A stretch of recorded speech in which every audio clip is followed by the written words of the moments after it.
अस्सलाम वालेकुम जी। बिस्मिल्लाहिर्रहमानिर्रहीम।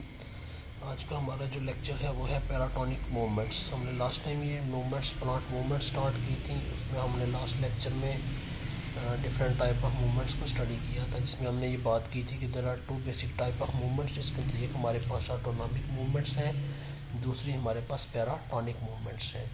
ऑटोनॉमिक मूवमेंट्स हमने बात की थी जो इंटरनल कॉजेज़ की वजह से होती हैं। पैराटोनिक मूवमेंट्स जो हैं वो एक्सटर्नल कॉजेज़ की वजह से होती हैं। फिर हमने ऑटोनॉमिक मूवमेंट्स की टाइप्स को डिस्कस किया था, जिसके अंदर हमारे पास tactic movement, further phototactic, chemotactic, turgor movement, जिसमें हमने स्लीप मूवमेंट्स को देखा, रैपिड मूवमेंट ऑफ लीफलेट्स को देखा। फिर उसके बाद हमने ग्रोथ मूवमेंट और एपिनास्टी, हाइपोनास्टी एंड अपना न्यूट्रिशन को स्टडी किया। आज हमने जो करना है वो है पैराटोनिक मूवमेंट्स, तो ऐसी movements which are due to external causes, जो एक्सटर्नल काजेज की वजह से प्लांट बॉडी में क्रिएट होती है, 2000 called as paratonic movements. Paratonic movements की जो टाइप्स है उसके अंदर हमारे पास सबसे पहले है ट्रॉपिक मूवमेंट्स। वर्ड ट्रॉपिक जो है ये ग्रीक वर्ड से लिया गया है, डेट इज ट्रोपस। ट्रोपस का मतलब होता है टर्न कर जाना, कर्व कर जाना। और इसके अंदर प्लांट का कोई भी जो ऑर्गन है, जो पार्ट है, होल ऑर्गन प्लांट का कंप्लीट ऑर्गन या पार्ट जो है वो डिफरेंट स्टिमुलाई की वजह से कर्व कर जाता है, जिसकी वजह से हम इसको नाम देते हैं ट्रोपस से ये वर्ड लिया गया है, जिसका मतलब है टर्न कर जाना। इसके बाद आ जाता है हमारे पास कि कौन सी वो डिफरेंट फैक्टर्स हैं, कौन से वो डिफरेंट स्टिमुलाई हैं जिनकी वजह से प्लांट जो है वो रिस्पॉन्स करता है और प्लांट का कोई ना कोई ऑर्गन जो है वो टर्न कर जाता है। उसमें हमारे पास लाइट आ जाती है, ग्रेविटी आ जाती है, टच आ जाता है। इसी की बुनियाद पे हमारे पास प्लांट की डिफरेंट ट्रॉपिक मूवमेंट्स की टाइप्स हैं। सबसे पहली जो ट्रॉपिक मूवमेंट की टाइप है वो है फोटोट्रॉपिज्म। जैसा कि इसका नाम इंडिकेट कर रहा है कि ऐसी ट्रॉपिक मूवमेंट जो फोटो लाइट की वजह से होती है, उसको हम क्या कहते हैं, फोटोट्रॉपिज्म का नाम देते हैं। The movement of part of plant in response to stimulus of light. इसके नतीजे में प्लांट की स्टेम जो है या प्लांट की रूट जो है उसके अंदर डिफरेंट ग्रोथ होती है। लाइट की वजह से जो है वो प्लांट के अंदर ग्रोथ अपीयर होती है, तो this is called as the phototropism. Second हमारे पास जो टाइप है डेट इज थिग्मोट्रॉपिज्म है। ऐसी tropic movement that is due to touch, इसके अंदर हमारे पास जो स्टिमुलस होगा वो टच का होगा। और कोई भी जो प्लांट है, इसकी एग्जांपल क्लाइंबिंग वाइन्स की है, जब ये किसी स्पोर्ट के साथ जिस जगह पे ये ग्रो कर रही होती है तो करीब कोई सॉलिड ऑब्जेक्ट आ जाता है, कुछ तरह की चीज़ आ जाती है, तो वहाँ से फिर जो ग्रोथ है वो अपोजिट साइड पर ज़्यादा होती है। और अल्टीमेटली रिजल्ट क्या निकलता है कि वो जो टेंडर है, वो जो क्लाइंबिंग वाइन है, वो सपोर्ट को जो है वो टच सराउंड करना शुरू कर देती है।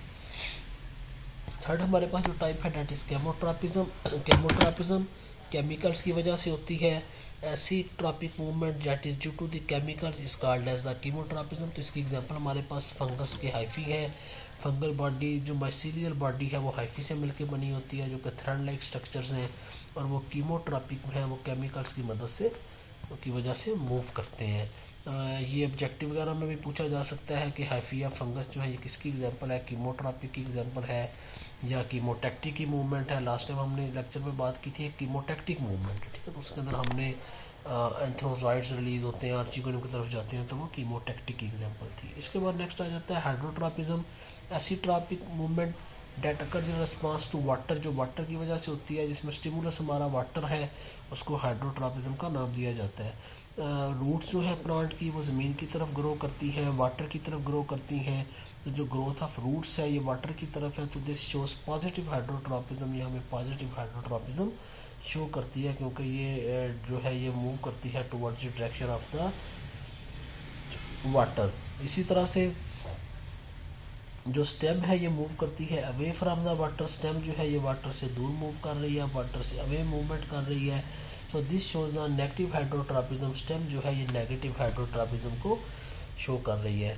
Geotropism, geo means earth. Geotropism ऐसी ट्रॉपिक मूवमेंट जो कि होती है response to gravity, that takes place in response to gravity. तो ऐसी ट्रॉपिक मूवमेंट, ऐसी ट्रॉपिक मूवमेंट जो कि ग्रेविटी की वजह से हो, that is called as the gravitropism. इसमें भी वही एग्जांपल है, रूट जो है ये क्योंकि ज़मीन की तरफ मूव करती हैं, टुवर्ड्स द अर्थ मूव करती हैं ड्यू टू ग्रेविटी, तो हम कहते हैं कि दे शो पॉजिटिव जियोट्रॉपिज्म। इसी तरह से शूट्स जो हैं वो away from the earth surface move करती हैं, एटमॉस्फेयर की तरफ मूव कर रही होती हैं वीकेंड से, तो हम उसमें ये फिर कहेंगे कि वो दे शो नेगेटिव जियोट्रॉपिज्म, वो नेगेटिव जियोट्रॉपिज्म शो करती हैं। अब नेक्स्ट हमारे पास नास्टिक मूवमेंट्स है। ये ऐसी प्लांट की मूवमेंट है जिसके अंदर कोई प्रॉपर डायरेक्शन नहीं होती, ये नॉन डायरेक्शनल मूवमेंट ऑफ है। एक्सटर्नल स्टिमुलस ज़रूर इन पर इम्प्लीमेंट होता है, लेकिन इसके अंदर कोई पर्टिकुलर डायरेक्शन जो है वो नहीं होती। इसकी दो बेसिक टाइप्स हैं, एक निक्टेनास्टी है, दूसरी हेप्टोनास्टिक मूवमेंट है। तो निक्टेनास्टी जो मूवमेंट होती है इसके अंदर ग्रोथ में डिफरेंस आता है। इसकी दो टाइप हम देखते हैं, एक फोटोनास्टी है, इसके अंदर जो मेन आएगा stimulus that is photo means light होगा, फोटो पीरियड होगा। जिस तरह के फ्लावर जो है वो लाइट इंटेंसिटी की वजह से ओपन और क्लोज होते हैं फोटो पीरियड की वजह से, जैसा कि हम कहते हैं कि कुछ शॉर्ट डे प्लांट्स हैं, कुछ लॉन्ग डे प्लांट्स हैं। नेक्स्ट इज थर्मोनास्टी, जिसमें थर्म हीट से है, थर्म का मतलब टेम्परेचर, ये जो टेम्परेचर जिसके अंदर स्टिमुलस होगा that nastic movement will be the thermonasty. Thermonasty में टैलप की एग्जांपल है, ट्यूलिप के फ्लावर जो है वो रात के वक्त क्लोज हो जाते हैं, सुबह के वक्त जो है वो फ्लावर इसके जो है वो ओपन हो जाते हैं, क्योंकि इसकी लोअर साइड पे ग्रोथ जो है वो ज़्यादा हो रही होती है। इसके साथ साथ हेप्टोनास्टिक मूवमेंट इसकी दूसरी टाइप है जो कि कांटेक्ट की वजह से होती है, और इसकी एग्जांपल में वेनस फ्लाई ट्रैप हमारे पास आ जाता है। जब कोई भी इंसेक्ट वगैरह आके वेनस फ्लाई ट्रैप को टच करता है, तो वो क्योंकि कोई भी इंसेक्ट बाहर से आता है वो आके उसको जस्ट कांटेक्ट करता है, टच करता है उसके साथ, तो उस कांटेक्ट की वजह से, उस टच की वजह से वो फ्लावर जो है वो क्या हो जाता है, ओपन जो पार्ट है वो क्लोज हो जाता है, वो इंसेक्ट को अपने साथ जो है अंदर एंटर करके डाइजेशन उसकी करता है। इसमें ये भी एक छोटा सा ऑब्जेक्टिव एमसीक्यू है कि epinasty due to which hormone, तो epinasty due to oxygen, hyponasty due to which hormone, तो hyponasty due to gibberellin hormone.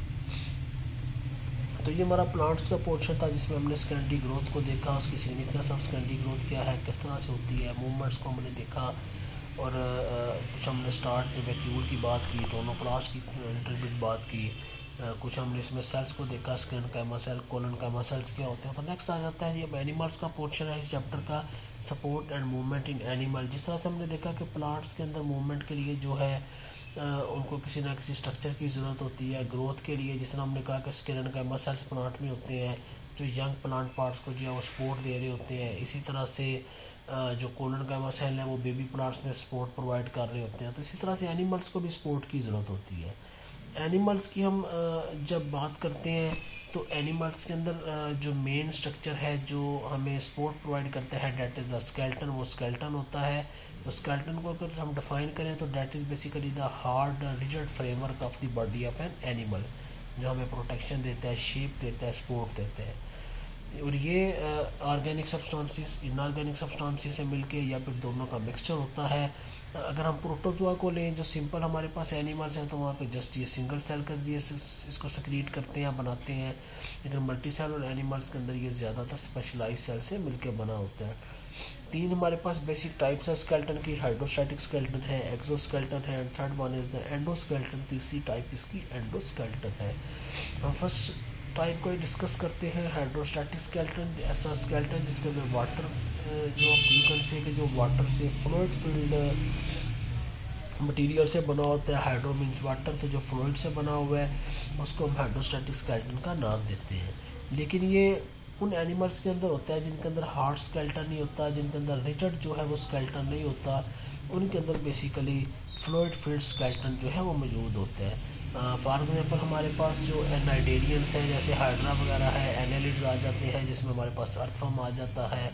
इसी तरह जो दूसरे सॉफ्ट बॉडी इनवर्टिब्रेट्स हैं, जो सॉफ्ट बॉडी वाले एनिमल्स हैं, उनके अंदर फ्लूइड फील्ड हाइड्रोस्केलेटिक स्केलेटन जो है वो मौजूद होता है। बेसिकली उनके अंदर जैसे हाइड्रा है तो वहाँ पे एक गैस्ट्रोवेस्कुलर कैविटी होती है उसकी बॉडी में, जिसे हम सिलोम का नाम भी देते हैं। तो ये सिलोम या गैस्ट्रोवेस्कुलर जो कैविटी है इसके अंदर बॉडी में फ्लूइड फील होता है, और ये बॉडी को सपोर्ट और रेजिस्टेंस जो है वो प्रोवाइड करता है ताकि बॉडी मूवमेंट जब करे इजीली लोकोमोशन कर सके, शो कर सके, इजीली मूव कर सके। हमारे पास यहाँ पे पहले सी एनीमोन की एग्जांपल है, यहाँ पर आप हेडिंग देंगे सी हाइड्रोस्टैटिक स्केलेटन इन सी एनीमोन, या वैसे सी एनीमोन। तो सी एनीमोन की बॉडी के अंदर एक जो कैविटी है, इसकी जो बॉडी कैविटी है सी एनीमोन की, वो सी वाटर के ज़रिए जो है वो फिल अप हो जाती है। ये अपनी बॉडी में सी वाटर ले जाता है, और अल्टीमेटली जब सी वाटर इसकी बॉडी में जाएगा तो इसकी जो टेंटिकल्स हैं, इसकी जो बॉडी है, डेट विल एक्सटेंड, वो अपने आप को एक्सटेंड करेगी, उसका साइज़ जो है वो इंक्रीज़ हो जाता है। उसके बाद सी एनिमल वाटर को बॉडी में फिलअप करने के बाद अपना माउथ जो है वो ओपन करता है और अपने मसल्स को जो है वो, उसके मसल्स के अंदर एक कंस्ट्रिक्शन काज होती है और इसकी बॉडी के अंदर सर्कुलर फॉर्म में, सर्कुलर अरेंजमेंट के अंदर मसल जो है वो अरेंज होते हैं। तो हम कह सकते हैं कि सी एनिमल की बॉडी में एक सर्कल की फॉर्म में मसल्स अरेंज होते हैं। ये पानी अपनी बॉडी में लेकर जाता है और अल्टीमेटली अपने माउथ को जो है वो क्लोज करता है।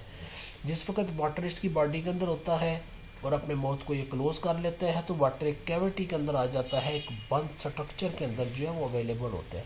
इसके बाद ये अपने सर्कुलर मसल्स को कंट्रैक्ट करता है। कलेक्शन का नतीजा क्या निकलता है, इसकी बॉडी के अंदर जो डिकोड होता है, जब मसल्स को कंट्रैक्ट करता है तो इसकी बॉडी के ऊपर प्रेशर जो है वो बढ़ता है और इस प्रेशर की वजह से इसकी बॉडी में एक अपराइट स्ट्रक्चर जो है वो मेंटेन रहता है। जैसे एक बलून है तो उसमें हम पानी फिलअप कर दें, उसका माउथ जो है वो क्लोज कर दें, उसको थोड़ा सा प्रेस करें तो उसका जो स्ट्रक्चर रहेगा वो तब तक रहेगा जब तक उसके अंदर जो है वो वाटर मौजूद है। जो ही आप उसका माउथ ओपन करेंगे, वाटर निकाल देंगे तो उसका वो स्ट्रक्चर मेंटेन नहीं रहेगी। तो उसी तरह से सी एनिमल के अंदर हाइड्रोस्टैटिक स्केलेटन जो है उसकी बॉडी में एक अपराइट स्ट्रक्चर जो है उसको मेंटेन करने में हेल्पफुल साबित होता है।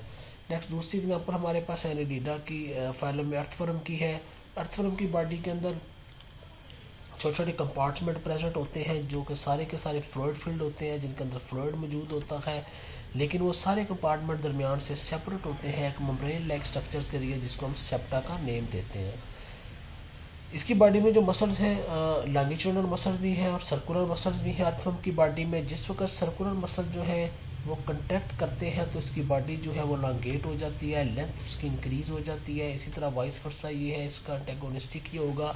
लॉन्गिट्यूडनल मसल जिस वक्त कंट्रैक्ट करेंगे तो बॉडी का साइज शॉर्ट हो जाता है, बॉडी का साइज डिक्रीज कर जाता है, रिड्यूस हो जाता है। यही जो कंट्रैक्शन है, अलोंगेशन है और दरमियान में जो फ्लूइड फील्ड कंपार्टमेंट है, इसी में क्योंकि मसल्स अरेंज होते हैं इसी के अराउंड, तो हम ये कहते हैं कि ये जो कंट्रैक्शन और रिलैक्स होती है, रिलैक्सेशन होती है, अल्टरनेटिंग वेव, एक दफ़ा कंट्रैक्शन एक दफ़ा रिलैक्सेशन होती है, तो इसकी वजह से अर्थवर्म जो है वो मूव करता है।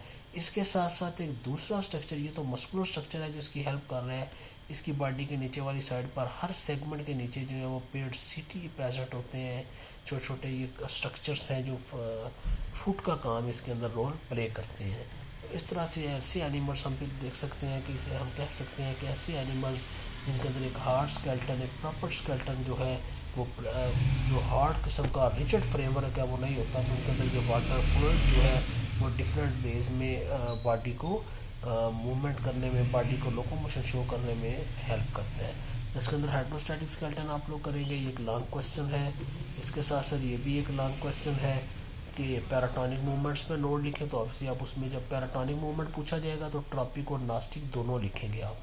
या फिर अगर सिर्फ आपसे ट्रॉपिक मूवमेंट्स में पूछा जाता है तो जस्ट ये जो 5 टाइप्स हैं इसकी ट्रॉपिक मूवमेंट्स की, ये आप वहाँ पे एक्सप्लेन करेंगे।